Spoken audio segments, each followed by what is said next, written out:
কাতারে ইসরায়েলের হামলার পর থেকেই বেশ তৎপর হয়ে উঠেছে ইরান। পারস্য উপসাগরীয় দেশটিকে সামরিকভাবে সহায়তার মাধ্যমে ইসরায়েলকে ঘায়েল করার পরিকল্পনা সাজিয়ে ফেলেছে তেহরান। এরই মাঝে ঘোষণা এসেছে কাতারকে হাইপারসনিক ব্যালিস্টিক মিসাইল দিতে চায় আয়াতুল্লাহ আলী খামেনির দেশটি।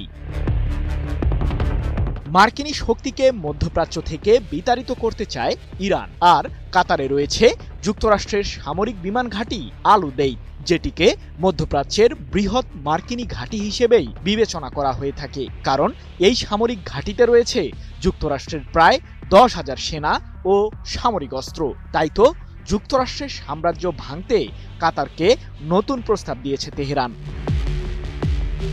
ইরানের পার্লামেন্টের আইন প্রণেতা মোস্তফা জারি কাতারকে দেওয়া তার ব্যক্তিগত প্রস্তাবে বলেছেন, ইসরায়েলের সহযোগী মার্কিন সামরিক বাহিনীকে কাতার থেকে বহিষ্কার করার আহ্বান জানাচ্ছি। সেই সাথে ইরানের সর্বোচ্চ প্রতিরক্ষা বাহিনী